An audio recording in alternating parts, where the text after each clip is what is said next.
कलयुग की बेटी की कहानी, कलयुग की कड़वी सच्चाई। 75 वर्ष की अम्मा आज बहुत दुखी थी। जो अम्मा दिन रात यही सपना देखती थी कि एक दिन मेरा बेटा डॉक्टर बन जाएगा तो मेरे सारे दुख तकलीफ दूर हो जाएंगे। यही सोचकर लोगों के घर झाड़ू पोछा और बर्तन बड़े शान से साफ करती और अपने बेटे को पढ़ाने में सारे पैसे खर्च कर देती।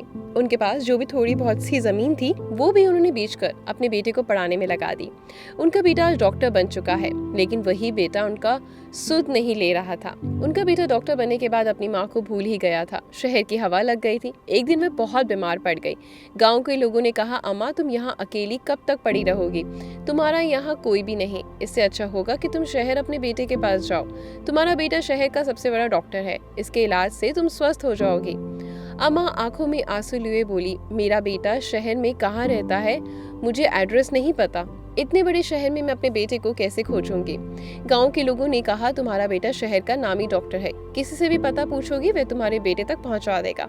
अम्मा खुशी से बोली, अच्छा।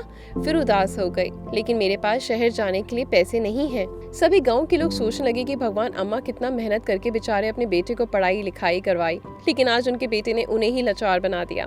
सभी ने आपस में चंदा इकट्ठा किया और अम्मा को दे दिए। लो अम्मा, अब शहर जाओ अपने बेटे के पास। अब यहाँ मत आना।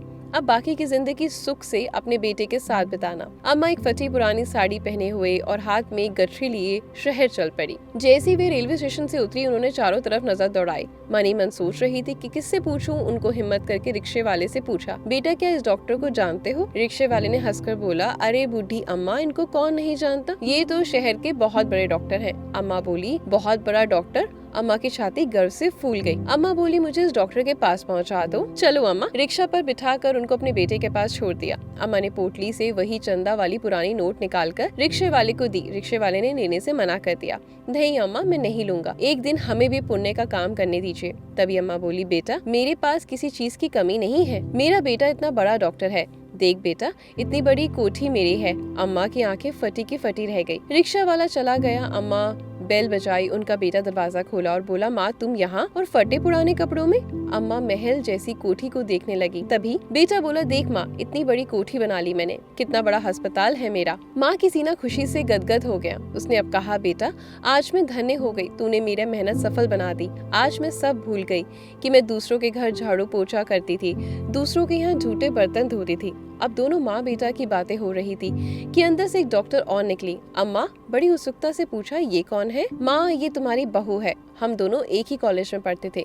हमें पसंद आ गई और हम दोनों ने मिलकर शादी कर ली। माँ, सब इतना जल्दी में हुआ कि मैं बता ही नहीं पाया। माँ बोली, कोई बात नहीं बेटा, मेरी दुआ हमेशा तुम्हारे साथ है। बेटा पूछा, यहाँ कैसे आना हुआ माँ? बेटा मैं गांव में 3 महीने से बीमार हूँ। कोई पूछने वाला नहीं। मेरा इलाज नहीं हो रहा। गांव में अकेली पड़ी रहती हूँ। गांव वालों ने ही मुझे तुम्हारे पास भेजा है। कोई बात नहीं माँ, तुम्हारा बेटा बहुत बड़ा डॉक्टर बन गया है। मैं आपका इलाज करूंगा। अपने माँ को हॉस्पिटल में एडमिट किया और इलाज करना शुरू कर दिया। 8वें दिन माँ ठीक हो गई। बेटा बोला, माँ देख, मैं तुम्हें सही कर दिया। माँ ने अपने बच्चे के सिर पर हाथ रखा और बोला, बेटा मैं यही दिन देखना चाहती थी। बेटे ने कहा, माँ अब तो पूरी तरीके से स्वस्थ हो गई हो। अब तुम्हें कोई दिक्कत नहीं। एक काम करो, अब तुम वापस गाँव जाओ।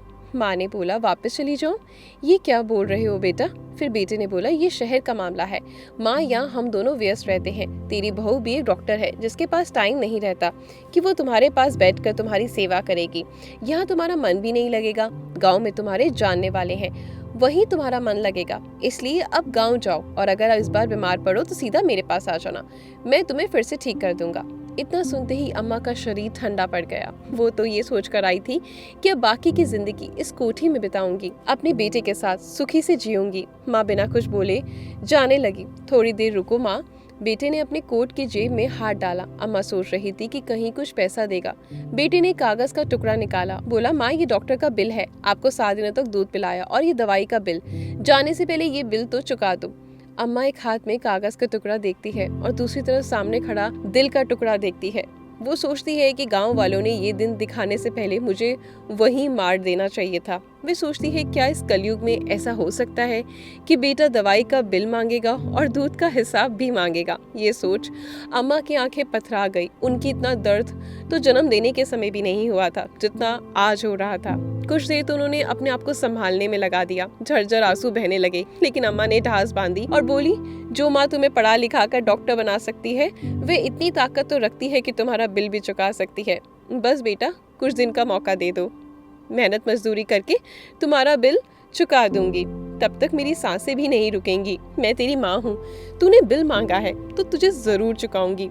वारे कलयुग के बेटे, तुम अपने माँ को एक गिलास पानी पिलाया, उसका बिल मांग रहा है। जो तूने फल फ्रूट खिलाया, उसका बिल मांग रहा है। अम्मा मनी मन सोच रही थी कि तुम 7 दिन अस्पताल में रखा, उसका बिल मांग रहा है, और मैं जो तुझे 9 महीने पेट में रखा, अगर उसका बिल मैं मांग लूं तो क्या तू दे पाएगा? मैंने रात रात भर अपनी नींद कुर्बान की और रातों को तुझे दिया। तुम्हारे लिए गंदे कपड़े साफ किए, क्या कुछ नहीं किया। क्या तुम उसका बिल दोगे? बेटा कितने दौलत भी कमा लो, लेकिन तुम मेरा बिल नहीं चुका पाओगे। वो अम्मा शहर में मजदूरी करके अपने बेटे का बिल देकर जैसे तैसे अपने गांव वापस पहुंची।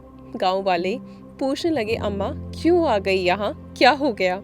अम्मा बस यही रट लगा रही थी, मेरे मरने के बाद भी मेरे बेटे को खबर ना देना। यदि हो सके तो तुम ही लोग मेरा अंतिम क्रिया कर्म भी कर देना। दोस्तों, आज के इस वीडियो ने आपके दिल को जरूर छुआ होगा।